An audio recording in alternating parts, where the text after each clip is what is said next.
So thank you for coming. You're welcome. So, first question.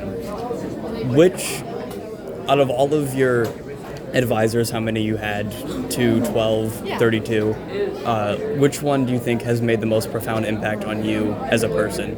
Technically, I've had 3, but one left on maternity leave. She had twins in the middle of my sophomore year. But I've had Miss Blaker, and then she was the one that had twins, and then Mr. Hillard was the one that made the most profound impact on me. I actually wrote my college entry essay about him because I wouldn't have been involved in FFA nearly as strongly as I was if it wasn't for him. He's a pastor. He is like my second dad. He's like one of those guys, you give him a big hug and he's just like a teddy bear. Love him so much. But I was a COVID student, so my freshman year, FFA was shut down. Nothing was happening. I did never learn the creed. That's how low my FFA was. Until sophomore year, I walked into his greenhouse class, and greenhouse is where I fell in love with agriculture. I grew up on a family farm, but I really didn't know my place in agriculture and didn't think I fit in until I found something that I was interested in and found how diverse the agriculture industry actually is. And I thought that it was just traditional agriculture, but there's place for creative minds, strategic thinkers, and all sorts of people in between. And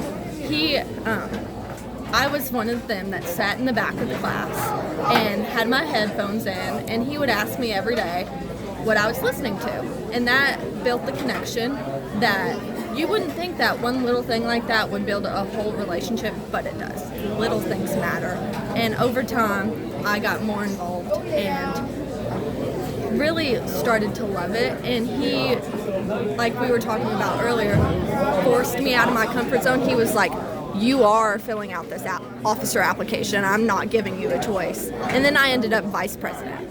So just, your advisors are your best friends. And they see your potential even when you don't see it. And they push you to be the best persons that you can be. All right, next question. To me, if I could describe Caroline growth in in one famous phrase, it's the fact that you miss 100% of the shots that you don't take.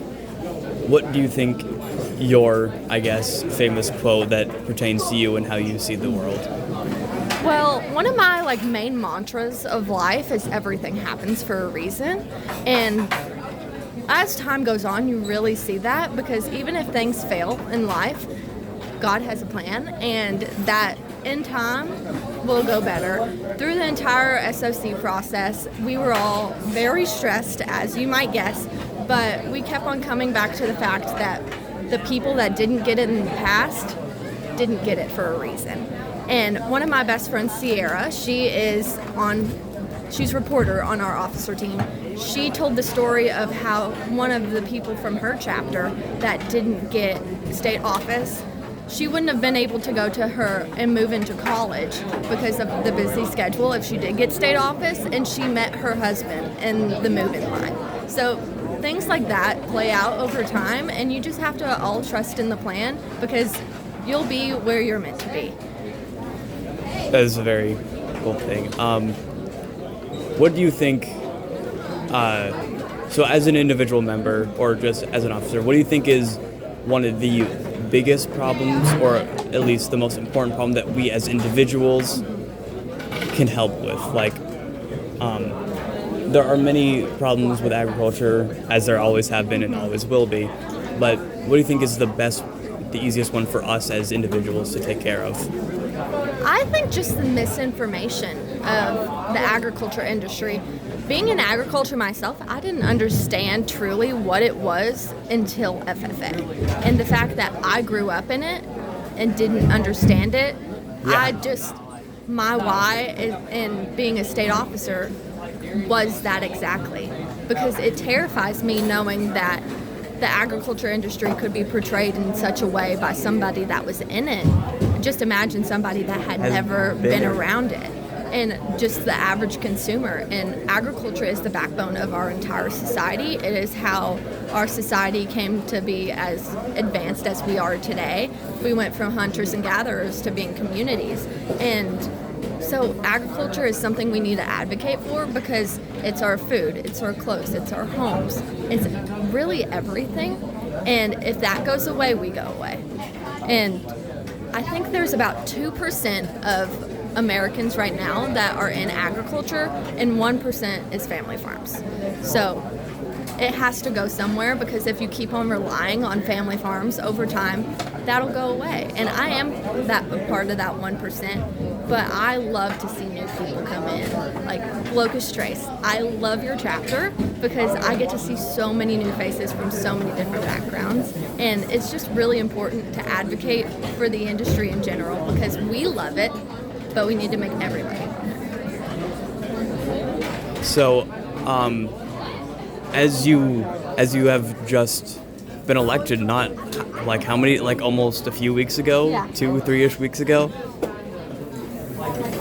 do you think that during this election process that I'm not going to get in, or did you were like, I have confidence in myself, I know that I made it this far in the process for a reason, and that what I can do will help FFA in Kentucky? I think everybody, it was a very tough year. It was the first year in like over 5 years that we had a full 24 candidates, and we all were very intimidated by each other because it was such a good slate, and everybody compares himself to everybody. Things like that is a comparison game, but as a team and as a SOC group, over time we were like, comparison is the thief of joy, and we can enjoy the process, or we can sit in the holding room for hours on end without our phones, playing cards and making little farms with stress balls pretty much.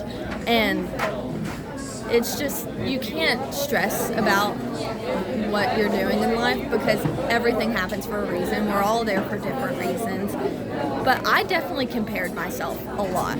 My running mate is a very good friend of mine. We actually live in the same county, and we're actually like fifth cousins. So it was very difficult, but over time you just see that everything does happen for a reason. And I'm actually one of the only college students. Well, I was the only college student, let me rephrase that. I was the only college student that ran. And I originally did not plan on that because I didn't believe in myself. And that wasn't until Amelia Tucker came up to me, probably in like February, until I decided that I actually wanted to run. So the motivation of others has been really big in my life. But just because we have this position doesn't mean we're not people. That's one thing I would love to convey to everyone else is we're people. We're scared too. Even Olympics freak out before, or Olympians freak out before they do their rounds. And we're just people, yeah. Thank you.